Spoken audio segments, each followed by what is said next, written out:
Archimex login confirmed. Welcome to the Lodge. You've accessed the Lodgecast experience. Warning, warning, dangerous spoilers ahead. Enjoy.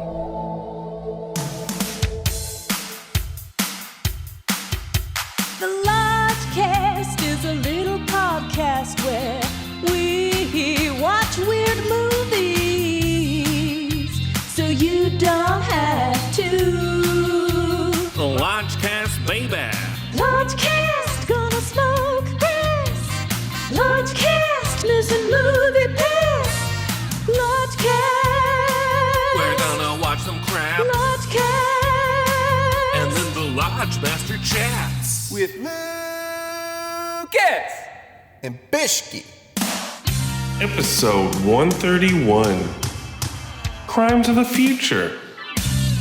Hello and welcome to a squishy edition of the Lodgecast. I'm your Lodge Master. With me as always is Brother Bishki. Long live the new flesh. We got Brother Lucas in the back. Yo, yo, yo. We got a returning Ultra Champion.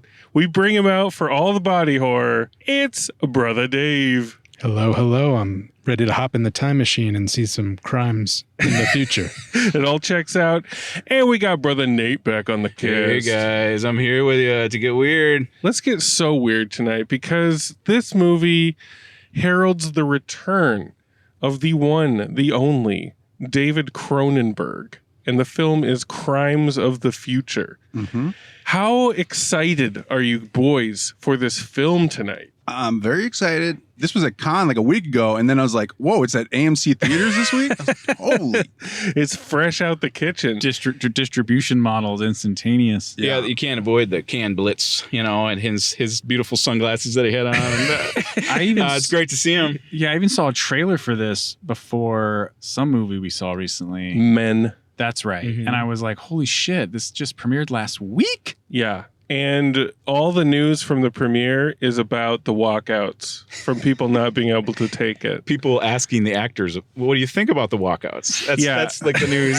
Because they have a hard time covering what this movie is about, right? Or so do you boys think that you have the intestinal fortitude to make it through this without incident? Or do you think this is going to be tough? Because there's a lot of surgery, it seems. That's all I really know about it.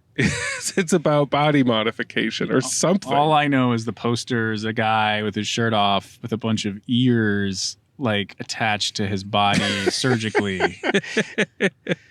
Brother Dave, what are you feeling? Like the last movie you were on for was Titan, which was no small feat to get through. Mm-hmm. So do you think this is going to be more difficult, less difficult? Where do you think it's going to be on the spicy scale for you? Oh, I think it'll be in the realm. You asked if we were excited, and I'm definitely excited, but I'm also anxious. Oh, okay. That's good. Not a big surgery guy. I don't like watching surgeries. I'm squeamish about that. Yeah. But I do love me some Cronenberg and body horror. So, of course, I'm going to give this a go, and I'm thrilled about it. I'm happy he's back. He's back. Brother baby. Dave even has a T-shirt on right now that says Cronenberg for president. Yeah. We're going to have some weirdos in this film tonight. It is a packed theater from what I've seen. Is tonight opening night, Bishki? It's opening night, too. Yeah. We're doing this early, so too, right? This is super fans. Yeah. Super fans only. And on the surgery front, I agree. Like, I consider myself pretty hardened. I'm like, nothing can really shock me. That's why when Titan came out, I was like, oh, I'm shocked again. I've seen it all. I can finally feel again. Like I'm feeling something again. But surgery definitely hits that spot of like, ooh, like I have to look away. There's a TV show called Dr. Death that features the unlikely pairing of Joshua Jackson, Alec Baldwin, I believe, and Christian Slater. And what they do, they have these botched surgeries in it because it's about this. Yeah. It's about this surgeon who is not good at his job, and they use a combination of digital effects, practical effects to just make the most squeamish surgery scenes. And Lodge Mistress and I were just screaming at the TV and hiding under blankets. It was intense. Yes. It might be some cinematic, undiscovered country here for some people. I think it might I've been kind of like, hearing you guys talk about all it. I mean, I definitely was like, I'm kind of squeamish all day thinking about seeing this. What are you about to submit surgery, yourself to? I mean, surgery is one thing, but when it's linked with sexuality, I mean, we're going to see some imagery. Disembowelment scenes are not my thing. I don't know if your guys. Don't spoil anything. No, I mean, playing We're with just intestines. imagining. I'm assuming intestines are going to come out, or this seems like a perfect. Why not jump to that conclusion? Why not? Yeah, I mean, Dead Ringers and Existence. They kind of feel like this is the same world. If he's playing in this dark water again, I mean, I'm up for it. Yeah, I mean, he hasn't done body horror since Existence. I've liked his 21st century stuff, but this is the first body horror that he's done this century. And Bishke, you made it a point to see all of his films. I had 4 left, so I want to make it. I just want for the record. I've seen everything, and I think some others. Nate is leading up to it, and Dave has probably seen all. I've seen Shivers through Maps to the Stars now. We're completists, right, Dave? We're completists. I've seen M. Butterfly last night. You did, yes. That was your final good copy of it. Actually, that's the one I haven't seen. It's hard to track down. I saw it on VHS, and it was. It is. It's worth seeing. A lot of intestines in that one. No, but it's a departure, but it's got a twist that I won't spoil. But if you want to check out M. Butterfly, check it out. Check it out, folks. But yeah, Lodge Master and I watched Shivers. Yeah, we did. It's a special movie. Squirmy fun. Yeah, uncomfortable moments. Brood. Great climax. So obviously, Mr. Cronenberg's filmography has informed our lives in various ways, and it's just an honor to see another film of his in this big forum, and people are here for it. We're probably going to see a ton of interesting t-shirts in there. Playing at your local AMC. And horror show that we're about to watch. Anything else we say is total speculation, so all that's left to do is climb those steps and face our fears, y'all. Well, before we climb, I just want to plead with Lucas to not be the walkout. Okay. Don't walk out, Lucas. You can. I'm gonna squint at times. I'm gonna hold my fingers in front of my eyes to shield them from some of the grotesquerie. But I'm not gonna walk out. Lucas will walk out of consciousness before he walks out physically. So all right, it's either gonna be sleep or a walkout. But we're hoping you stay the course, Lucas, so you can comment on the entire film. Could have a big finale, gross finale. I'm not going to close my eyes in this whole movie. Bishke, whoa. I'm going to just, this might be Cronenberg's last, so I'm going to you're gonna open my eyes. We're all going to open our eyes. Watch every frame, Bishke. Alex from Clockwork Orange style, That's why we're here. I'll put little iced tea drops in your eyes. All right, boys. Let's do it. Love and Flesh. Future and it will be. I've seen the future and it works. If there's life after, we will see. So I can't go like a jerk. Systematic ortho of the underclass. Hollywood conjures images of the past. New world needs spirituality that will last. I've seen the future and it will be.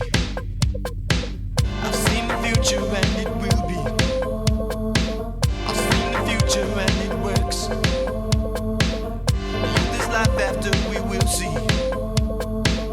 So you can't go like a jerk. No, no. Surgery is the new sex, y'all. We're back. Oh my God. We witnessed some crimes of the future, y'all. And we've been keeping it hella muted. We've been almost bursting to talk about this. And before we get into it, I do want to say, if you are squeamish at all, stop. Just stop this episode. This one's not for you. Cronenberg trigger warning. Inside, folks. Cronenberg trigger warnings abound. So stop and listen to one of our nicer. Listen to Palms. Listen to the episode about Palms. POMS. Because this ain't for you, y'all. If you don't like close-ups of cutting, or scalpels and skin. Oh, we're going to be talking about it all. Or so organs tattooed. You've been warned. So let's dig into it. Bishke, what's that shot? from Rotten Tomatoes. What is this schnapps going to be? What is this schnapps? It's going to be vague. It's going to be like 4 words. Oh. Hold on. As the human species. It's a schnapps with a species. It's going to mention the performance of it. It's got to mention Hold on. All right. See how bursting we are? Please, let me schnapps this. The schnapps As master. the human species. As the human species adapts to its synthetic environment, the body undergoes new transformations and mutations. With his partner Caprice, Lea Seydoux, Saul Tenser, Viggo Mortensen, celebrity performance artist, publicly showcases the metamorphosis of his organs in avant-garde performances. Timlin, Kristen Stewart, an investigator from the National Organ Registry, obsessively tracks their movements, which is when a mysterious group is revealed. Their mission, to use Saul's notoriety to shed light on the next phase of human evolution, period. That's a schnapps. Question mark? Yeah. That's a big schnapps. Bigger than I expected. Where do we even begin with this? Oh my God. It was a packed audience, a respectful audience. No walkouts. No. Did you see someone? I saw 2. 2 in the front. What part? Like an hour I in. saw 2 late in the game. We'll get there. It was Who a are quiet, these weak quiet Frenchies? audience. I mean, it is challenging, but who are these weak Frenchies walking out at con? Like, this is not Teton level necessarily. I didn't think it was. I didn't close. I think it speaks to that, squeamishness in a person. It touches on a lot of different squeamish topics too. Like we start off the bat with this little kid just brushing his teeth and then eating a trash can in a bathroom, a plastic trash can. So that's the pica element of just eating the shit that you shouldn't eat. On like a bombed out Greek island. Like the whole movie felt like Mykonos or Patmos or some Greek island. I was like, oh, this is a pretty nice, tranquil intro. And then the kid starts chomping down on the garbage can. I'm like, oh yeah. right by the toilet side. He just starts going for it. Like a junkie, major junkie vibes. And the mom is just watching him with sadness. And she takes a pillow while he sleeps and kills him. He's an 8-year-old kid. This is the first few minutes of the movie. That's when everybody stops eating popcorn. Less than 5 minutes. Candy went down and popcorn crunching went There was away. a dude just chewing on his popcorn while the kid was eating the trash can. And I'm like, there's levels of symbolism here about American consumerism. But there's nervous laughter throughout. But the first few bars, there was everything that wasn't supposed to be. Laughed at. It was giggles because people don't know how to process some of it. It's tough for the human body to process plastic, and it's tough for the human mind to process some of this shit that is on display. But we're gonna try to figure it out. We beat Viggo, and I didn't know anything about this movie really. I mean, the trailer doesn't really give away too much, and Viggo's sleeping in this organic sleep pod where he's hooked up to different tentacles. Yep. And we quickly learn that it's in order to give him a proper night's sleep by rotating his body and reacting to his pain receptacles. Yeah, it's pretty accurate. Because, right? Yeah. Correct me if I am wrong on any of this. That checks out. But we're in the future and people don't experience pain anymore. So you just see random people slicing into each other in the shadows of different alleys. I thought someone was getting mugged when I first saw that, not knowing they were just getting off. They're getting off by getting sliced up. That's the world. Everybody's cutting each other. That's the world that we're living in. Everybody's just trying to feel something. And Viggo can feel pain. And we learn that with his partner, Lea Seydoux, they're a performance artist collaboration in which... which is like the high art in this new world. Which is great. Which is such a funny... It's which dropped. Is fucking amazing. Yeah, they're like, performance art. Everyone wants to do it. It's just a given. And I love that. We can just go with that. And there's a lot of exposition. There's an organ registry guy who explains that performance art is the new rage, and it's like the hottest career is performance art, which any of us that have been to art school is just hilarious because you get these like Dead Zone flashbacks to art school, you know. I mean, I wish people at my school were doing, maybe I don't wish that. You'd be missing a limb or two. Yeah, but you've come in contact with performance artists before, and it's great that they get a movie all their own. Even though it's in this weird future. You touch on how an artist would comments on themselves and also comments on their competition. Yes. Saul's character gets to comment on both sides of that kind of small art community. It feels like every art college crit we ever had, where people, it's pretentious in a way. I mean, they're speaking about these lofty things. But that's what makes it amazing. It's like so specific. And it's so funny if you let it be. Like I was laughing quite a bit. I mean, the crowd wasn't rolling in the aisles. It seems like a weird post-apocalyptic setting milieu because to me, didn't look like anyone could have power or electricity or technology. It just seems so fucking bombed out. Bombed out is the aesthetic. Like, this does not make sense in my brain, but I'm going to go with it. So murky and bombed out. Yeah. Cronenberg loves that kind of shit. Like just a half torn down office. Yes, let's park it here for a while. I mean, for not having any pain in the future, it was pretty depressing. Yeah. Dismal. But our artist heroes seem to be pretty engaged with the world that they live in. Like they are pretty pumped on what it is they're doing. And we see that there is this technology company that makes these different devices. So they make the bed that Viggo sleeps in, and they make this... The Sark, I guess it was called. Yes, they make this breakfast chair that has to be the first salad drink. The Salad Dragon. A scene in a movie that is so bizarre, baffling, or transcendent that it instantly justifies the price of admission. Or Reese Witherspoon's leafy transformation in A Wrinkle in Time. Yeah, anytime it appears. And it appears throughout to, arguably diminishing returns. But the first time you see it, it's this chair. Brother Dave, I'll let you do the honors. Yeah. Explain the breakfast chair. It's like a biological enhancement that kind of wraps around you with like these almost tentacles or arms and kind of supplement your body. They're bones. Yeah. It's like a bone chair. Yeah. It's a fucking bone chair. And a doctor's office skeleton bone chair. It's designed to aid in digestion.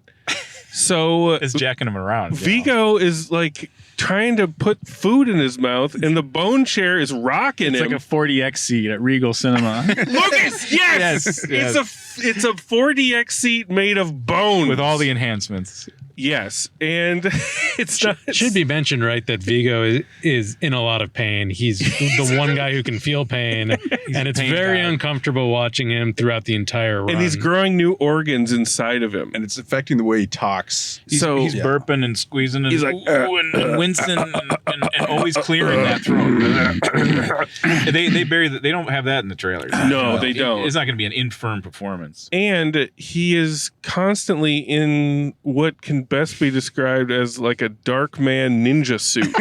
I had ninja goth, and also just think he's playing almost every scene like the Emperor from Return of the Jedi. You know what I mean? You look over him. He squats in the corners too. He was squatting. I think popping a squat. I think it's helping his organs. There's some actor choice there that I was. No, he was undercover. Literally. And Viggo is committed. Absolutely committed. He's committed and captivating always. He looked good. I like thinking about the squat as like an ergonomic necessity for him, because I was wondering, he squats in 50% of his scenes. He's popping that ninja squat. It's a choice for the character, I think. It was kind of nice to you never see his body when he's not exposed through the whole film. Yeah, because his hands are covered and you just see his eyes. Yeah, so it has that ninja read. That's where I got Darkman from too. And people are snickering, when you see him because he's a ninja. It's Ninja Viggo. It's like, you haven't seen that before. Viggo, I like the long sleeves that just spill over his hands a little bit. It's just, it's Kylo Ren goth. Yes. You know, and he dismissively like tosses his sleeve around sometimes. Like he plays with it. Enough with you. He's sassy. Viggo's lovely in this. He loves it. He's having a great time. And before long, we're in the second dragon. Double Dragon. When we're introduced to these performance art happenings, we see Lea Seydoux operating this surgical device to slice into him. Describe this device to people. Slice into Viggo. It looks like a toad without a face. Had the Thanos jewels in it in like a rubbery frog. Rubbery frog without a head. It's like two hindquarters of a frog melded together that she rhythmically massages. It's on her chest, like on her abdomen. Existon style. Yes. Yeah. And like tweaking the nipples and and rubbing the stuff. And she's controlling it masterfully. And the crowd is using all manner of recording devices from every era. Still cameras. Super 8. Yeah. Polaroids.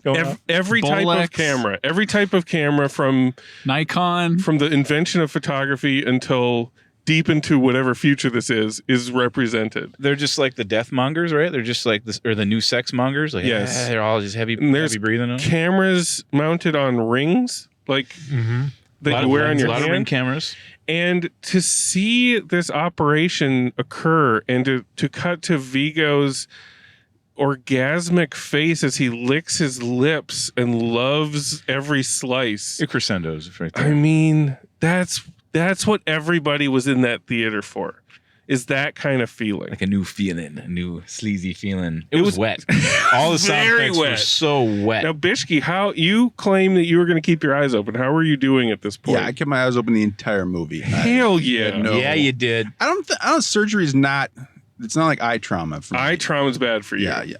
So this was surprisingly kind of like shot close up, so it became kind of like about the textures or something. There's something not real bloody about it. I don't know. They're selling it like it is. I think the flesh chair was a lot more delectable and delicious. People were crossing their legs, uncrossing their legs, like because it's just it's like this half shell pod hanging from the ceiling. Yeah, it's arresting. The first time you see it, the first push in, I thought was really just like, oh, we're back in the old video. Yeah, I was like squinting at first, like, what the fuck is that? Yeah, everybody was kind of leaning forward. You realize it's a bed, and you're like, what? Yeah, and a computer bed that has software. Dark room. Yeah. There's a lot of different characters.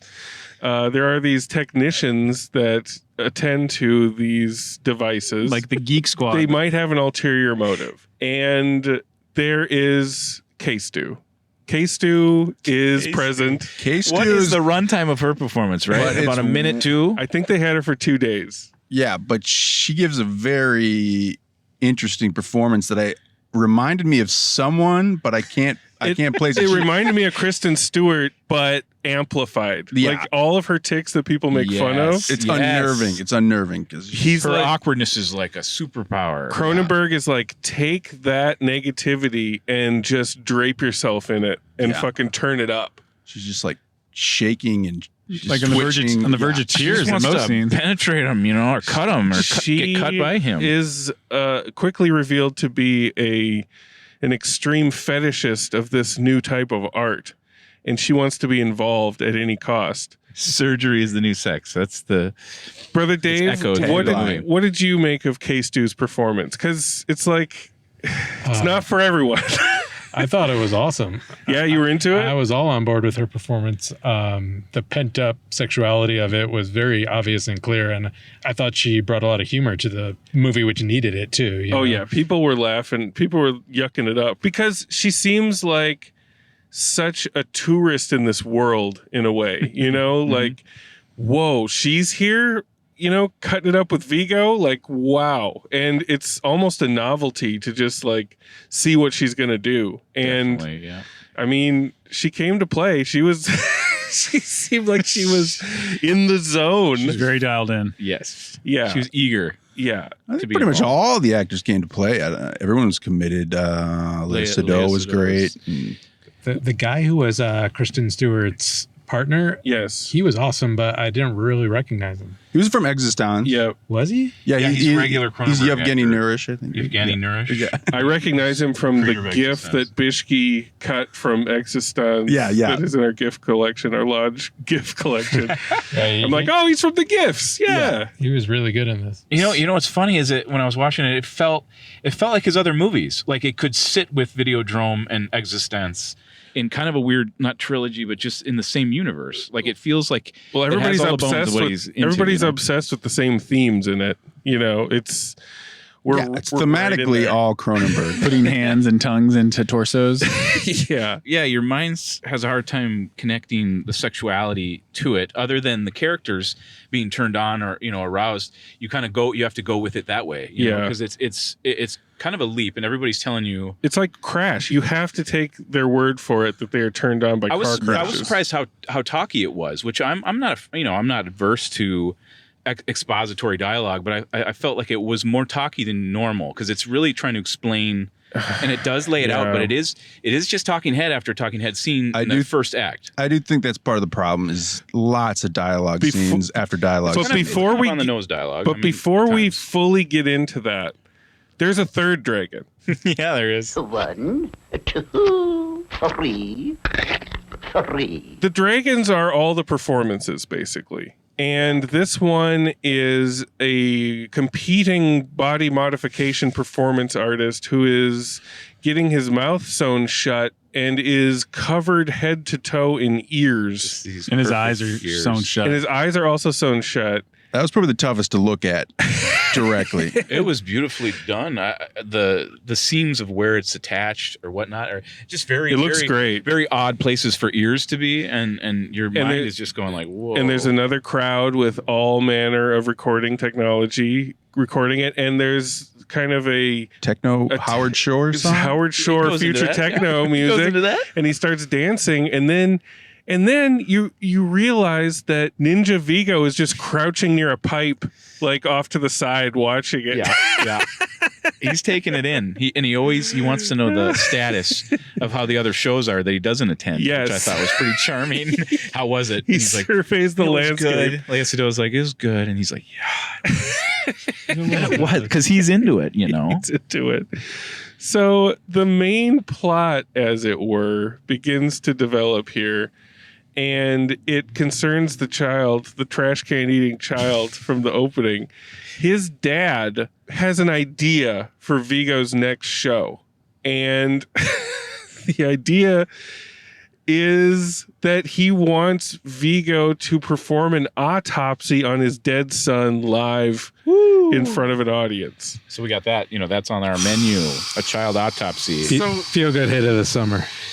You plant that seed, and there are movies where there's a big dance at the end, or there's going to be a bank robbery at the end. But this movie, your carrot is an 8-year-old boy's autopsy. That's your trench run. And we're going to go deep. The character's like, we're going to go deep. And that's what we're looking forward to, and we had to wait a long time to get there. They planted I didn't know that was going to be the third act, like crescendo. I guess that's where the walkouts are. That's what everything is leading to. They introduce a side goal, which is an inner beauty pageant. We don't care about that. But that doesn't happen. But that doesn't materialize. Just a cornball, Like, that's a real carrot, though. If you know that Viggo is going to compete in an inner beauty pageant in which he's going to show off his organs... with a bunch of other organ flashers. It's about the vanity, though, of celebrity. It comments on that. That was an interesting color. He has a zipper. What is it called? Like a rip. You got a zipper lock. Zip lock. Rip lock. Rip lock. It's a zipper installed in his abdomen that he can easily open up and show off his organs. So you imagine him strutting around in an inner beauty pageant, unzipping that. You don't get that. We don't get there. That doesn't even happen. So everything's leading to this autopsy, and he is revealed to be an undercover operative. Yeah, he's like for the new Vice Squad. That got revealed kind of quiet between two characters, and I was kind of like, okay, he's on the other side. So it's like Eastern Promises. Cut that out. He's in too deep. Why does he have to flip like that? Those scenes were almost Danzigian to me. I mean, you're right. I felt that subplot was pointless because it only works dramatically if Lea Seydoux discovers that or finds out he's betraying her. But like, it never goes anywhere. It's like, who gives a shit? Like, I know that's the crimes of the title, but are there any crimes in this future? Like, there's no. I don't know. There's no authority. Eventually, there is. Beyond crime. I think the crime is the people who are trying to evolve mankind. That's considered a crime. Yes. Okay. And that is what Viggo is. He's like aiding the cops in taking those people down. But in the end, he realizes that, maybe they're right and mankind does need to evolve. Yeah. I think that's our window into that argument. But why that's even, an important argument too. But for Cronenberg. But dramatically and story wise, who gives a shit? You've introduced this crazy new world, and live in that world. Like I don't need a detective. I did not need like the detective work. Mole in there. Like fuck that, man. And that's when shit starts getting really talky. And it hurts because you know what the movie's capable of. You have these high soaring salad dragons. Yeah. And then you're in a bombed out office talking for 20 minutes about shit you already know or could infer or would much rather see than hear about. What are you doing, Cronenberg? There's not enough performance art. Yeah. Oh, there's a lot flying around. We jumped over a little bit. The dad, Scott Speedman, this freak who's kind of a plastic eater, who's eating these Willy Wonka these bars, purple Willy Wonka bars, and he's like, ship them all out. Like there's a bunch of these, plastic eaters, and he's like, we call it plastic. He says it by name. You just jarred something in my brain when you said ship them all out. I thought of Tim Burton's Batman. Well, that's what and the plastic surgeon's office. That's the whole movie's milieu. Where he's like, how do you get to Scott Speedman? Cronenberg, how do you get to him? His headshot comes across your desk. I think he was hanging out. I thought he was Canadian. I just assumed he was Canadian. I think he was hanging out in Canada, and he scooped him up. He felt a little naked out there without direction. I mean, he's cutting a girl, on her chest, and then he's eating these Willy Wonka bars. Yeah, and it goes on for a while before we know he's a grieving dad. I think we see him in the opener. I thought he was a junkie for the first half of the movie. He's like a plastic freak. Yeah, he's a plastic freak. I will not have this trash talk of Speedman because I thought he was really good. He brought some humanity to it because a lot of the characters are just so far out there that some of his emotions were a little relatable. I mean, he's being asked to play a guy that's really trying to get his dead kid involved in a performance art autopsy. It's a tough role. Yeah. I had no problem with his character performance, but I didn't give a shit about this plastic eating cult. And I for sure wasn't that intrigued to find out what the digestive tract special circumstances were of this child's inner workings. But everybody in the movie is so turned on by it that you kind of got to go with it because you got nothing else to look forward to except for maybe the inner beauty pageant. Even after the autopsy, I still wasn't sure what the heck was going on. Well, let's talk about the kid's autopsy. Let's just go there. Yes, we're there. We're there. It's a dragon. 4 dragons. It's the Where dragon. are we at? 1, 2, it's a bleak 3. dragon. Oh my god! It's it's that showstopper scene. Like Alien 3 has one like that too, where it's just you're going to see some entertainment, a little action. I don't know. Leading up to it was when we had the walkouts because it was dawning on them. I think that they were going to see a child autopsy. It's the age. And the disgusting and you have a lot of time to imagine what it's going to be like because there's these stretches of just like mind-numbing dialogue that you can just tune out during and be like, oh, what's this autopsy going to be like? What kind of household appliances will be in there? And you think, oh, he's going to have to artistically do it because you're not going to want to really see the kid's face in the same shot as the organs. And, think about how he's going to delicately handle it. No, you see a naked dead kid on a slab, fully naked. It's at an angle. It was gothic. It was macabre. I think the whole film had this kind of great design and layer of atmosphere that his films do. Dead Ringers has one that's just dripping in darkness. Absolutely. Kinda, you know? This one felt that way. Even just them walking around at the beaches at night, and you don't really have a sense of space. It's all about their universe. It felt very quiet. I think Viggo needed a bodyguard too. You know, he's walking back and forth from the galleries. He could have got messed with by any kind of street junkie, right? And Viggo is controlling this autopsy kind of from the shadows. He's rubbing on that little controller toad. And Lea Seydoux is making a grand speech about what they're doing. Selling it. Selling it. She's fully in. Whether or not you understand what the fuck she's saying, she is believing it, which goes a long way, especially in Cronenberg movies. So they open up the kid. It's just on his dead face, and they tilt down to his stomach, and they slice into him, fully seen. His organs, they reveal, have been tattooed.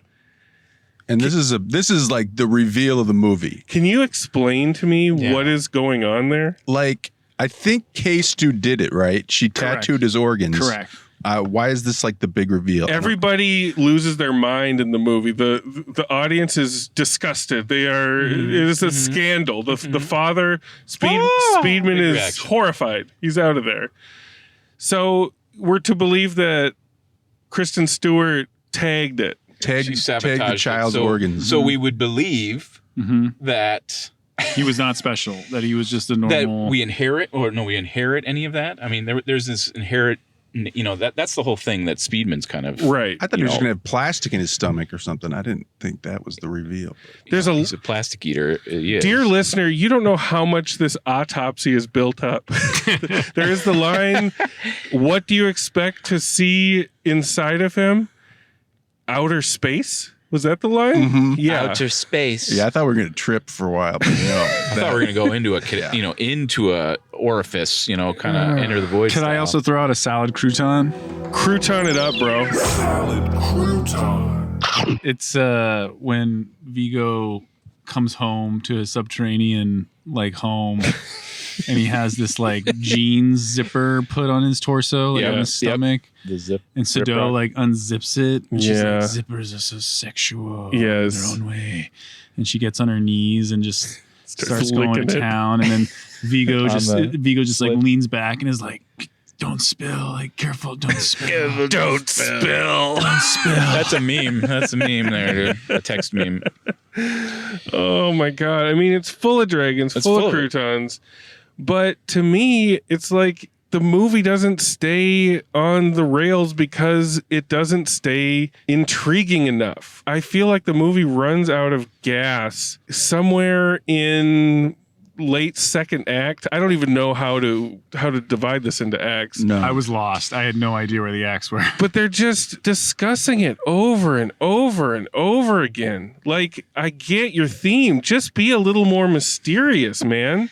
You have all the toys set up, and then you're going to just bang us over the head with it in these fucking bombed out office spaces. I mean, I thought there was going to be more surgical sex scenes. I wanted to throw this movie on the autopsy device table and slice 30 minutes out of it. Yeah, this is one where I was like, I think I'd rather hear Cronenberg talk about it.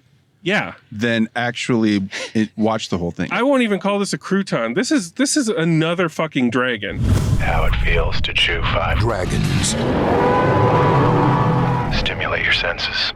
In the movie, they're figuring out this autopsy table. They're discussing, their next project, Viggo and Lea Seydoux. She is fully naked on this table. Yeah. And he is trying to figure out how it all works. And he's just accidentally slicing her. There's a scalpel, like an arm. That was the one time I really flinched There's hard. these I little- was just They call it's a bone arm. There's with bone spinal arms. cord There's with a bone scalpel arms. at the end, and they call it a sock, Yeah. which I thought was they had to modify the sock later on. Yeah. And they're just making little slices. And then they realize, oh, this is kind of hot. So he takes off all his clothes and they're both naked in this thing. And they're just getting poked. Just getting sliced. Yeah, there's a wonderful Right there. pan up. Right Of the in the whole ankle. body is getting sliced. Just getting kind of casually scalpel sliced. Nicked. And they are just bleeding. They are just totally serene with this. No like on a cloud. No flinching.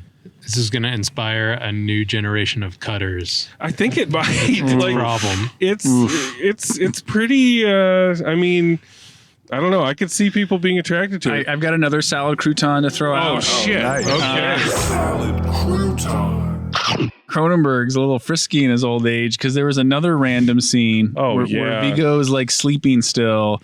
And Lea Seydoux is kind of like hanging out in the garage or wherever the hell they are.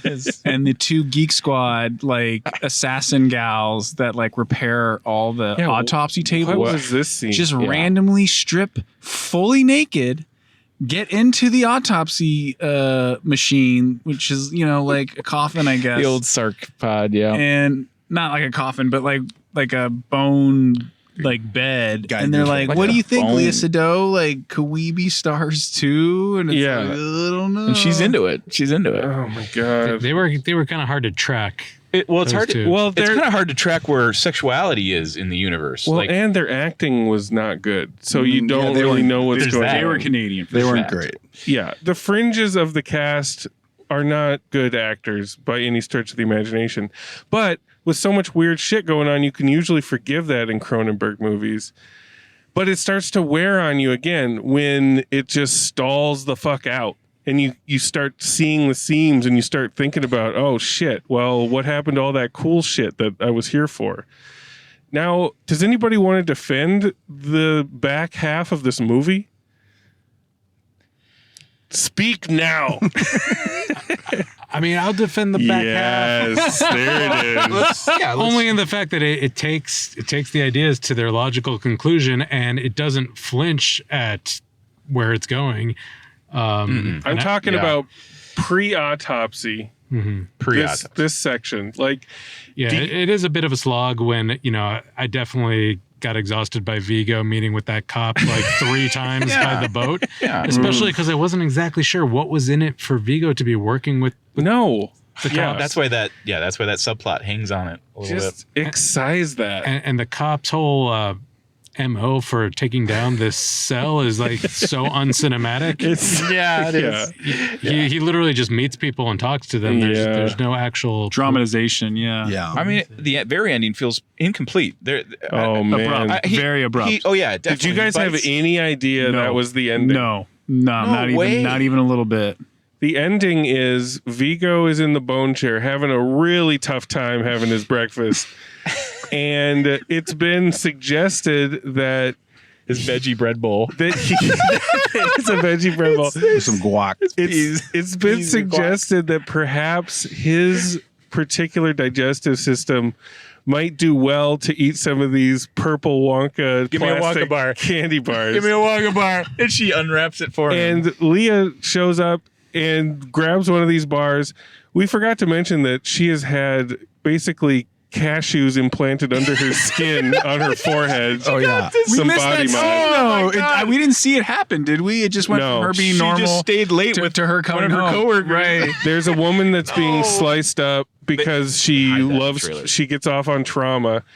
And she invites Lea Seydoux to the after party in her hotel room. And we just have to imagine that they body modded her at this party. They're just on each other doing body mod on the forehead. So anyway, but we all digress. So we're back at the bone breakfast chair. She picks a camera from her many different Ring cameras, slips it on. It's a nice high contrast black and white image. She gives him the bar. He chews it. And, he's been having a real tough time eating this whole movie. Oh, he's hurting. And finally, he swallows it and the bone chair stops, which suggests that it doesn't even need to adjust him anymore. It's going down smooth. And he swallows it smooth and a tear forms because he finally got to eat something in a relaxing way. It was, And we're out. Spiritual. Is he dead? No! just ecstasy bliss. He's realizing he's the next step in human evolution. next. Yeah. He's a plastic it. eater. He embraces it. He realizes he's carrying on the new plastic. Synthetic I mean, plastics. that itself is a commentary. That we have to feed on our Sure. techno And it would junk. be great in a book. I wanted purple protein bars to be made out of people, but that's okay.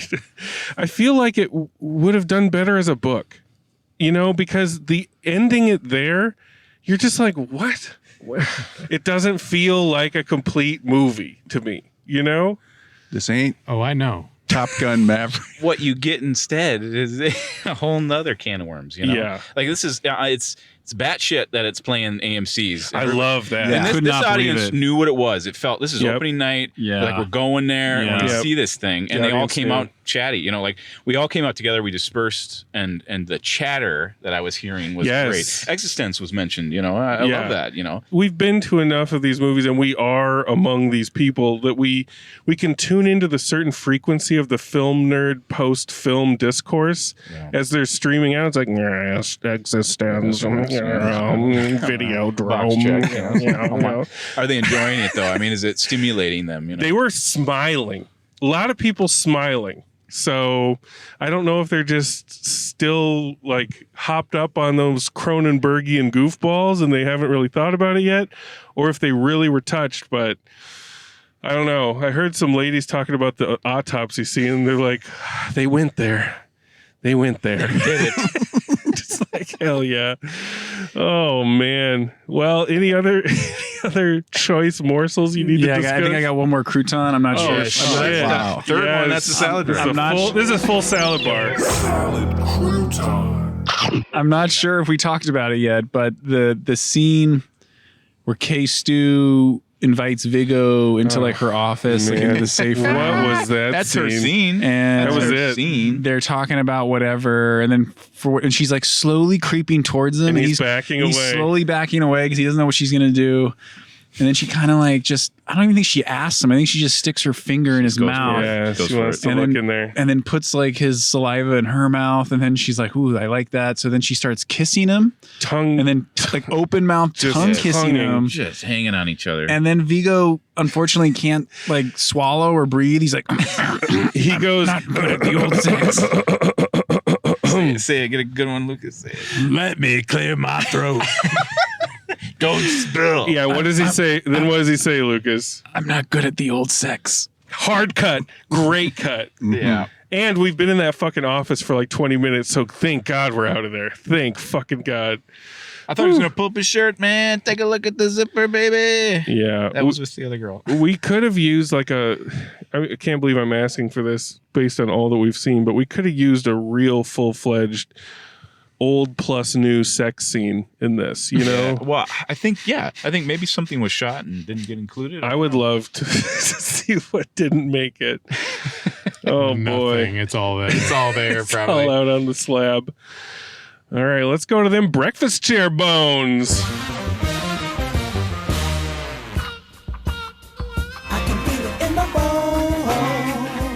What do we even begin with here? Brother Nate, take it away. First to bone. First to bone. First to bone. Like I said before, it fits nicely with his other movies as a thematic piece.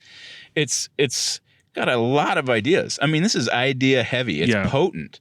And it depends how sensitive you are as a viewer of the material and what they're commenting on. I really felt like I was trying to keep open to this movie about this new sexuality, and there's scene after scene where it's like, people are having these reactions towards things that are just, And they discuss staying open or being open. They discuss their feelings, their thoughts, their weaknesses. They're all very vulnerable and open. Viggo, I think Viggo's performance stands out for me.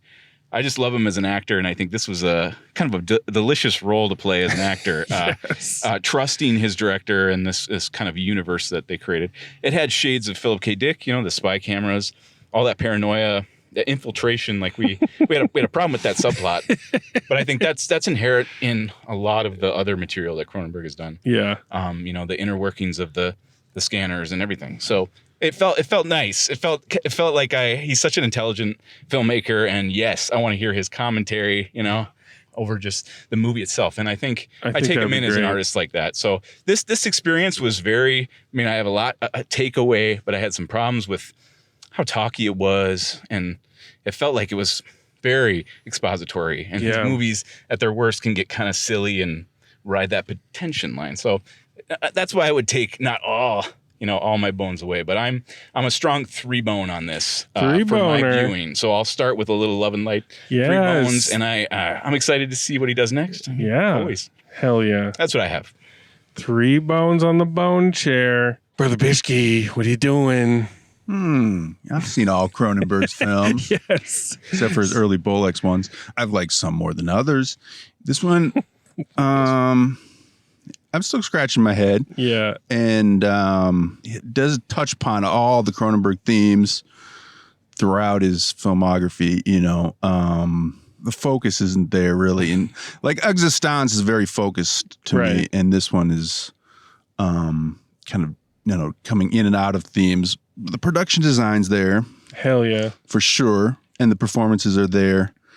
But it comes down to what Lucas says with stakes or no, this is not a conventional narrative, but there should be tension. But there should be something. You don't really, it's so kind of postmodern and dark and nihilistic that it's like you don't really feel the love for any of the characters kind of like the kid autopsy. Like I don't know the takeaway to have from this movie. Nightmares. Yeah. I'm not as high in the Love and Light. A lot of dialogue. Hell yeah. I love Cronenberg. I love Maps to the Stars, by the way. That's his last film. I'll give 3.5 bones, but this one I'm dropping down to 2 bones. I'm sorry. It's not my favorite Cronenberg right now, but we'll see how it evolves. Yes, we'll see if you need a bone adjustment. We might get adjusted. Breakfast store or whatever. Once Cronenberg explains some things to me. All right. Sweet Lucas, jack in. See what you got. I gotta admit that I'm not the hugest Cronenberg for President fan. I think I like his Hollywood movies like The Dead Zone and The Fly more than any of his other movies. His explorations. I was telling Brother Nathan earlier today that I just always felt Cronenberg was kind of like big ideas but low budget. It always felt like everything had this like Toronto feel, and even tonight it didn't seem like Toronto. It definitely felt like a Greek island to me. It was Greece. Yeah. Oh wow, yeah. Okay. So I was intuitively correct. You were correct. Nailed it.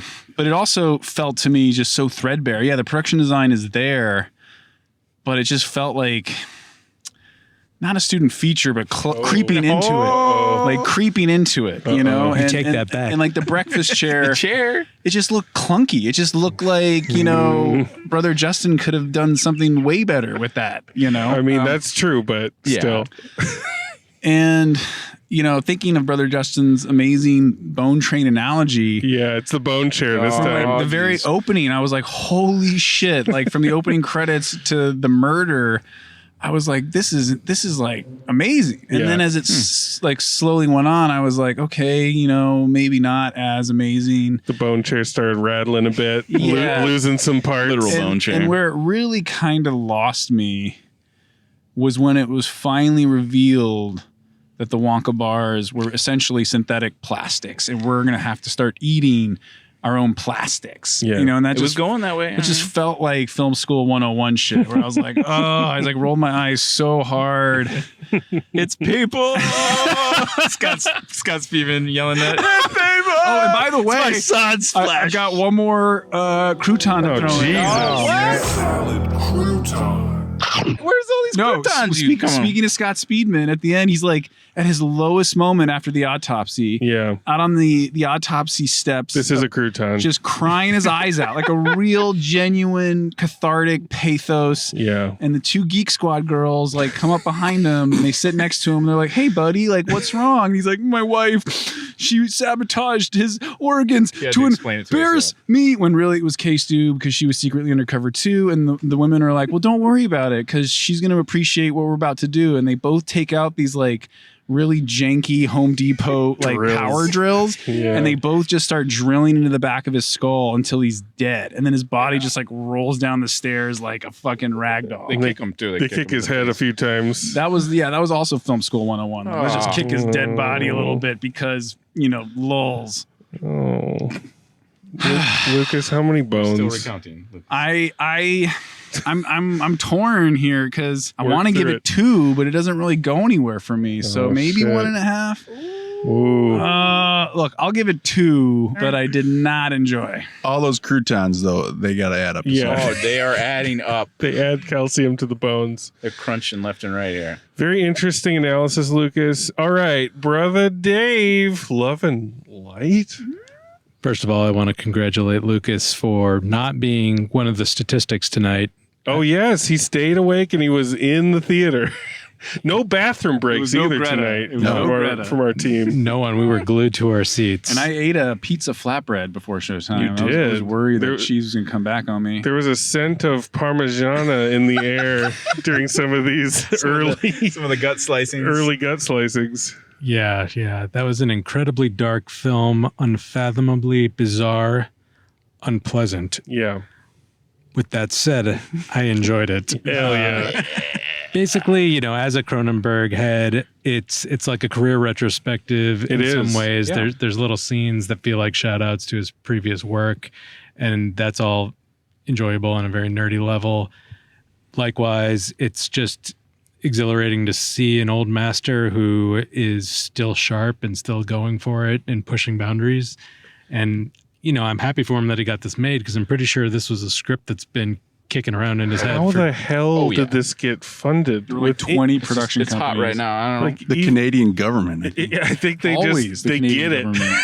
Yeah. I think once K-Stu came on board, they were That's true. And also, wasn't this Cronenberg's Cronenberg's first film without his sister, the costumer, or his wife? Both his wife and his sister passed away recently. Yeah. Oh, wow. Yeah. Okay. He's got some new people with him, but. Yeah, I mean, I thought that Howard Shore, one of his long collaborators, was, he brought his A game. Great soundtrack. Brought the mood. So yeah, it didn't totally work. All your criticisms are valid, like the detective subplot. All of them? Yeah, all of them. It was dialogue heavy, it was expository, but he's world building, and I think he wants people to come along for the ride, and he knows it's far out, so he's got to hold people's hands maybe a little too much. Right, maybe because he also had a feeling that a lot more people would see this one. He's got to explain it a little bit more for the slower kids in the class. I don't know. Yeah, but I mean, what you're saying about the big climax being the 8-year-old autopsy is spot on. It's just not something anyone's looking forward It's to. unpleasant. And it doesn't really pay off in a dramatically cathartic way that makes any sort of coherent sense. With that said, I've never seen anything quite like this movie, and I'm bringing the Love and Light 3 bones. 3 bones. From I think we'll Dave. regret giving it lower, Dave. We have to sit with it. I'm not sure. I might regret even being on this podcast. We'll see how it evolves. It could have been 1.5. No. Easily. We're moving on. Yeah. Listen, Lodge Master. Only thread the needle. No, cut him down. Only the hardcore Lodgecast freaks are still with us right now. So sickos. They get Sickos, it. Man, we want to hear your comments, man. Yes, and try to see this at a packed theater and see what happens. We want reports. It's gonna be in theaters for a week. What are you talking about? 1 week. You got call in and leave us your sexiest surgery stories. Yeah, if you got them, we got to hear them. So I just imagine a tender first date going to this film. It's like, oh, Cronenberg, yeah, The Fly. We'll go check out that new. It's like a horror movie. Time Kristen travel, horror Stewart's film. in it. Yeah, we'll go to the Cheesecake Factory and then go into the mall and see Crimes of the Future. Can we get popcorn? Can we get popcorn? Maybe a hot dog, extra chili on it. Don't spill. That is amazing to me. Thinking just happening creating right now. that scenario. I was thinking about the bone chair too the whole time, and I was thinking about my bone balloon and how that might deflate, and I was thinking about it a lot because I had a lot of time to think. The first half of this movie, I'll be generous. First half of this movie is 4 bones. Whoa. Wow. A lot of love and light for the first part. But shit just started rattling. That bone chair was rattling. It was losing components. I wasn't getting any food into my mouth. The food was shaking off the spoon. I couldn't even get any of that plastic candy bar in my mouth. Feed it to me. Feed it to me. It was fucked up. So shit was dropping, and god damn it, I landed on 2 bones. Oh. But it's a hearty 2 bones. Yeah. Because Hearty. I saw things that I've never even knew could be seen. There are such staggering heights to this film that 2 bones is not, it doesn't tell the whole story. You know, you have to like surgically open up the bones to reveal what's really going on in this 2-bone review. Take a look inside. Ooh, it's getting weird. Get the marrow. You got to get to on a marrow level with it. So I don't know. I might adjust my bones too in the future, but goddamn, I can't love it. I just can't. Can't bring myself to love it as a film. But I'm going to remember this experience fondly. I don't know if fondly is not the right word, but it was impactful. It was potent. Yes, it was potent. Nathan described it as potent. Kristen Stewart described Viggo's art as potent. Potent. That's what it is. It's a potent film. So You tattooed your guts. The takeaways are endless. So I don't know. Lucas, what's the eye bleach for this one? Like what is the counter programming for this one? Man, Chevy Chase. Funny Farm. I feel like I gotta, No film, straight to I bed. feel like I got to go home and watch LA Story. There it is. Got that on LA Blu-ray. Story is the antidote. There's a John Hughes marathon somewhere in Lucas's future.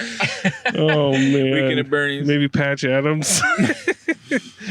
Oh, well, Brother Dave, thank you for joining us again for these difficult body horror films. Absolutely, my pleasure. Thank you for the invitation. It was gnarly. And Brother Nate, joy as always. Oh, it's great to be here with everybody too. So We love you guys. Thank you, Cronenberg. we had to be on this one. Fans. And thank you, David Cronenberg, for a long career of challenging films. Yes, yes. We love you. And we'll- pass the torch to Brandon. yes. Brandon Cronenberg is coming out with a new one, I think, pretty soon. We're going to see every Cronenberg elder or Yeah. or offspring from here on out. So that's it, y'all. Love and surgery. Paging Dr. Lodgemaster. My throat. Give me back my broken night, my mirrored room. My secret life is lonely here. There's no one left to torture. Give me absolute control over every living soul. And lie beside me, baby. That's an order. Give me crack and anal sex. Take the only tree that's left and stuff it up the hole in your culture. Give me back the Berlin Wall. Give me Stalin and St. Paul. I've seen the future, brother. It is murder.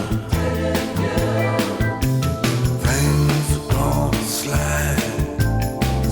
In all directions, won't be nothing.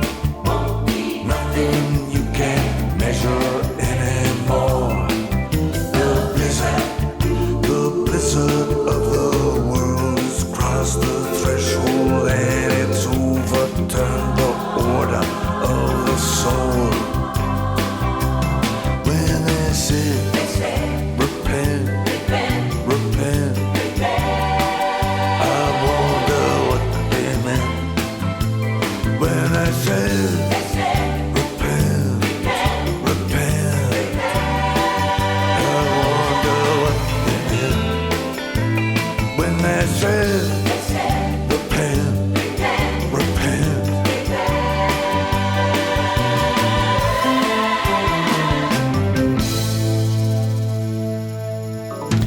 Oh, I'm shocked.